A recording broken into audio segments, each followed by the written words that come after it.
Welcome to this video in which I will discuss a question which was asked in the 2022 GS Paper 1 Civil Services Mains Examination. I am OP Singh. Question है, how will you explain the medieval Indian temple sculpture represent the social life of the times or those days? किस तरह से मध्यकालीन भारतीय मंदिर स्थापत्य, sculpture को स्थापत्य कहते हैं, किस तरह से उस समय के सामाजिक जीवन को रिप्रेजेंट करता है, उसका प्रतिनिधित्व करता है। इसमें आपको क्या बताना है? इसमें आपको एक्सप्लेन करना है कि ये जो मध्यकालीन मंदिर हैं, मंदिर जो होते थे वो बेसिकली उनमें गॉड्स की पूजा की जाती है, gods goddesses. The temple is devoted to certain god goddess. Temples were constructed in the honour of these gods, and the temple walls, inner as well as outer walls, temples, mandaps, pillars, they were all decorated with the idols. Statues से उन्हें decorate किया गया है. तो question में यही पूछा है कि मेडाइवल इंडियन टेम्पल स्कल्पचर किस तरह से उस समय के सामाजिक जीवन को सूचित करता है, रिप्रेजेंट करता है, रिफ्लेक्ट करता है, और करता है तो किस एक्सटेंट तक करता है. ठीक है, तो बहुत सिंपल क्वेश्चन है. इसमें हम देखेंगे, पहले तो हम देखेंगे मेडाइवल इंडियन टेम्पल आर्किटेक्चर का जो टाइम फ्रेम है वो क्या होना चाहिए. तो इट्स फ्रॉम 800 AC और AD टू नियरली 1700 AD. ये मेडाइवल इंडिया है. और इसमें जो टेम्पल्स का बेसिक फॉर्मेट बना था वो तो 800 टू 1300 तक बन ही गया था. आगे यही फॉर्मेट चलता रहा.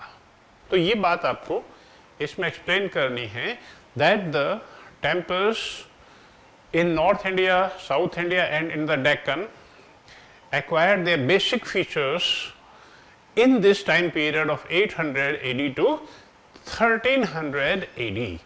And broadly speaking, the same format continued to be used in the succeeding centuries up to the 1700 BC. ये जो dates AD, ये dates जो होती हैं ये tentative dates होती हैं. ठीक है, क्योंकि किसी भी चीज़ का, कोई भी सोशल, इकोनॉमिक, पॉलिटिकल कोई डेवलपमेंट होता है तो उसका टाइम फ्रेम हम एक बिल्कुल एक स्ट्रिक्ट नहीं कर सकते, स्ट्रिक्ट फ्रेमवर्क उसका नहीं बना सकते. तो ब्रॉडली स्पीकिंग अगर हम इसे देखें तो 750 AD से भी हो सकता है मेडाइवल इंडिया की स्टार्ट. यहाँ से हम देखें तो 1300 AD की जगह 1400 भी हो सकता है, और फिर 1700 AD से आगे भी हो सकता है थोड़ा बहुत. तो ये है. और फिर अब हम इसको देखने से पहले, आगे बढ़ने से पहले हम देखते हैं कि what was the ecosystem of the temples. Medieval Indian temple sculpture कहा है. तो broadly speaking there were 3 styles of architecture जो इसमें हैं. 3 स्टाइल है आर्किटेक्चर की.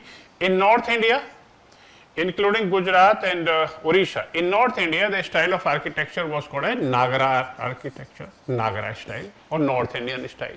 इसे पंचायतन भी कह देते हैं. In Deccan, Deccan का मतलब है कर्नाटक, आंध्रा और महाराष्ट्र का कुछ क्षेत्र. अब तो तेलंगाना भी हो गया है. तो this is called as the Deccan. और इसे वेशरा स्टाइल भी कह देते हैं, वेशरा स्टाइल ऑफ आर्किटेक्चर. इसमें रॉक का टेम्पल्स बनाए गए. And here is the Dravidian, Dravidian architectural style. ये 3 आर्किटेक्चरल स्टाइल्स हैं, नागरा, वेशरा एंड द्रविडियन. इसमें 3 स्टाइल्स में जो मंदिर बनाए गए उसमें केव्स भी हैं, केव्स भी काटी गई, गुफाओं में मंदिर बनवाए गए थे, चट्टानों काट का मंदिर बनवाए गए थे, फ्री स्टैंडिंग टेम्पल्स बनवाए गए थे. यहाँ हम उसे डिटेल में उसमें हम नहीं जाएंगे, लेकिन हमें मंदिरों के इकोसिस्टम को तो जानना पड़ेगा। ठीक है, इसमें जैसे सोमनाथ का मंदिर था, सोमनाथ इज इन गुजरात, उदयपुर का टेम्पल है, यहां पे जोधपुर के पास ओशिया जगह है, ओशिया यहां पे बहुत सारे मंदिर बनवाए गए। उदयपुर के पास ही नाथ द्वारा एक जगह है, नाथ द्वारा। यहां पे मथुरा में मंदिर बनवाए गए, मथुरा। देन बनारस और Kashi. Then in central India, a number of temples were constructed in central India. Prominent is Khajuraho. Then a number of temples were constructed in Orissa, such as Puri, Jagannath temple at Puri, Konark temple, Sun temple, and Lingaraj temple of Bhubaneswar. यहाँ पे एलोरा में बहुत सारी गुफाएं काटी गई। बादामी इन कर्नाटका, एलोरा इन महाराष्ट्र। यहां पे तमिलनाडु में भी बहुत सारे मंदिर बनवाए गए, जैसे Rajarajeshwar temple at Tanjore, Chidambaram temple, Nataraja temple at Chidambaram, etcetera. अब ये हमने मंदिरों का एक इकोसिस्टम हमने देख लिया। तो पहली लाइन में आपको बताना होगा time frame, medieval Indian temple architecture का टाइम फ्रेम। सेकंड में you have to highlight the ecosystem of the temples, जिसमें ब्रॉडली हमें 3 तरह की स्टाइल्स हैं और फिर टेम्पल्स अलग अलग उसके रेफरेंस आपको यहाँ पे देने पड़ेंगे। अब बात आ जाती है कि ये जो टेम्पल स्कल्पचर है ये किस तरह से सोशल लाइफ को रिप्रेजेंट करती है। In this medieval age, the architects or engineers or the craftsmen, those who were the stone cutters or masons, they were given complete freedom to make experiments in casting the idols of bronze, idols of stone। तो बहुत सारी idols बनाई गई। और idols क्यों जरूरी थी? क्योंकि मंदिरों के बाह्य और आंतरिक दीवारों को सजाना जरूरी था। अब यहाँ पे अगला जो इसमें पॉइंट आएगा वो उसको हम देखेंगे कि मेडाइवल इंडियन जो साइकोलॉजी थी, मेडाइवल इंडियन जो मेंटल टाइप था, साइको टाइप था, उसको समझना होगा। We are talking of the medieval Indian society. Medieval Indian society was basically ridden by caste. मंदिर हिंदुओं के, बौद्धों के और जैनियों के होते थे। The society was ridden by caste. Society was based on gender inequality, gender discrimination. Among several castes there were several untouchables। तो ये सब चीजें सोसाइटी में आती हैं। एंड देन द आइडियोलॉजी और psychology behind the construction of the temples was basically the feudal ideology और feudal psychology, जहां पर मंदिर किसके लिए बनाए गए हैं। अभी हम यहाँ पे 2 हिस्सों में इसको तोड़ सकते हैं। एक तो बुद्धिस्ट टेम्पल्स, इसमें बुद्धिस्ट और जैन टेम्पल्स, और दूसरा है हिंदू टेम्पल्स।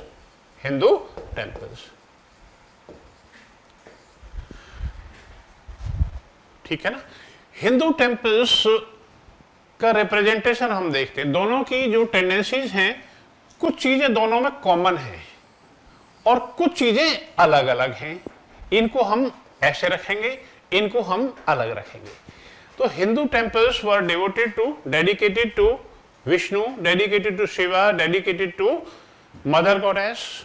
हिंदू टेम्पल्स तो उनके लिए डेडिकेटेड थे। And the temple construction itself was based on the concept of bhakti. Bhakti is common, ये दोनों में कॉमन है। Temples were highly decorated on their walls, on the pillars by the idols, statues of dancing girls, ये common है, dancing girls। अब जो चीज difference की बात हम करेंगे, लेकिन जो इंटरेस्टिंग बात है वो ये है कि what was the representation of the temples, or was the representation of the society adequate? समाज एक बहुत बड़ी चीज होती है, समाज का चित्रण, समाज का जो प्रतिबिंबन है वो टेम्पल आर्किटेक्चर या स्कल्पचर में झलकता है। तो हम यहां पर एक तो जेंडर इनइक्वालिटी की बात करते हैं, इनइक्वालिटी, ठीक है। उसमें हम देखेंगे कि एक तरफ जहां पे मदर गॉडेस है, मदर गॉडेस को डिवोटेड सम टेम्पल्स हैं, कुछ ऐसे मंदिर हैं, लेकिन मदर गॉडेस के अलावा जो सबसे इंपॉर्टेंट टेंडेंसी है वो ये है कि dancing girls idols, dancing girl statues, उनका भी प्रतिबिंबन है। Dancing girls statues with supple hips and with slender bodies and long legs with a charming smile on their faces, ये बहुत इंपॉर्टेंट है। This reflects the beauty concept of the art and architecture. तीसरा है devadasis. Dashis were the dancers which were kept in the temples. Devdasis are adequately represented, and in this regard, ये जो दो बिंदु हैं इनको देखेंगे तो the open sexual activity is reflected on the temple walls. Say for example in Khajuraho और भी टेम्पल्स हैं, लेकिन खजुराहो में ओपन सेक्सुअल एक्टिविटी और even the perverted sexual activity is represented. And अब हम ये देखा कि जो ये चीज है ये किसके लिए है, तो temples were constructed for satisfying the urge of the aspirations of the feudal classes, elites of the society. तो उनकी भावनाओं को चित्रित करने के लिए सब मंदिर बनवाए गए थे। Upper caste society like Brahmins and Kshatriyas, उनको सेटिस्फाई करने के लिए। तो जो इसमें जेंडर का जो डिस्क्रिमिनेशन है वो क्लियरली हमें दिखाई पड़ता है। जैसे गॉड्स की जो आइडल्स हैं उनकी संख्या ज्यादा है, गॉड्स की संख्या नंबर्स जो है वो गॉड्स का ज्यादा है, लेकिन गॉडेसेस का कम है, गॉडेसेस का कम है। यानी the goddesses are found in subdued manner. जो क्वींस हैं, say for example queens in the Vijayanagara empire, they are given lesser representation. उन्हें देवी कहा जाता है, they were equated with the goddesses, but they are found in lesser numbers. इससे हमें पता चलता है जेंडर इनइक्वालिटी। दूसरी चीज इसी में जो आपको लिखनी है वो ये है कि as mother the women were given high grade of respect, they were worshipped in the temples, but as the dancers women were the symbol of beauty concept and women were the object of enjoyment. ठीक है, ये कहना है। अब इसमें दूसरा जो tendency है वो ये है कि कास्ट रिडन सोसाइटी थी।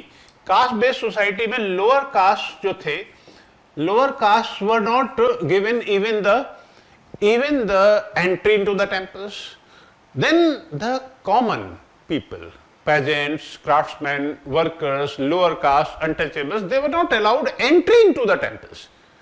तो हम ये देखते हैं कि जब उनकी एंट्री नहीं है तो फिर उनके सेंटिमेंट्स को कैसे रिफ्लेक्ट किया जाएगा। Common people's activities are not adequately represented. Common people's activities, common people's woes, misery, common people's joys etcetera, they are not given the reflection in the temple or sculpture. ये आपको point करना है। और इसमें एक चीज मैं आपको इंटरेस्टिंग ये बताता हूं, इसमें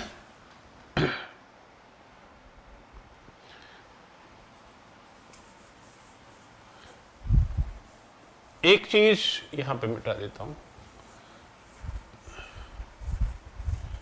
एक इंपॉर्टेंट बात यह है इसमें कि जैसे अनटचेबल्स को मंदिरों में अंदर प्रवेश नहीं दिया जाता था, तो जगन्नाथ टेम्पल, जगन्नाथ जो टेम्पल है पुरी का, उसमें एक पतित पावन की कॉन्सेप्ट डेवलप की गई। पतित पावन, पतित पावन, पतित पावन से पता चलता है कि हमारी सोसाइटी में कास्ट से रिलेटेड जो रिजिडिटी थी वो कितनी ज्यादा थी।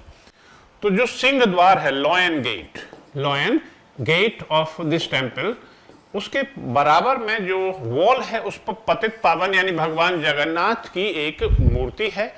और जो दलित लोग थे, जो अनटचेबल्स थे, उनको मंदिर में तो एंट्री नहीं दी जाती थी, लेकिन उनके लिए भगवान जगन्नाथ का एक स्वरूप है कि आप मंदिर में अंदर प्रवेश तो हम आपको नहीं करने देंगे, लेकिन आपके लिए हम भगवान को मंदिर के बाहर ही ले आए, आप यहीं से भगवान के दर्शन करके लाभ ले सकते हैं। तो this was the kind of attitude in the society, और इसमें ये रिफ्लेक्ट होता है।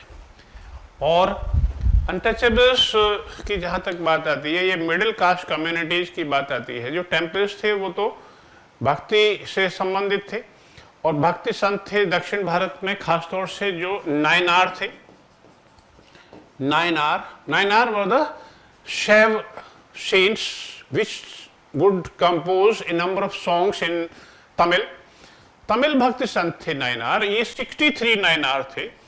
और इंटरेस्टिंग बात यह है कि इन की मूर्तियों की प्रतिष्ठापना जब करने की बात आई, तो परांटक जो किंग था वहां का, चोलों का, उसको बड़ी मशक्कत करनी पड़ी, और इसका भारी विरोध ब्राह्मणों द्वारा किया गया, पुजारियों द्वारा किया गया, और काफी मशक्कत के बाद इन नायनार संतों की मूर्तियों की स्थापना नटराज मंदिर में, चिदम्बरम के नटराज मंदिर में की जा सकी, नटराज टेम्पल।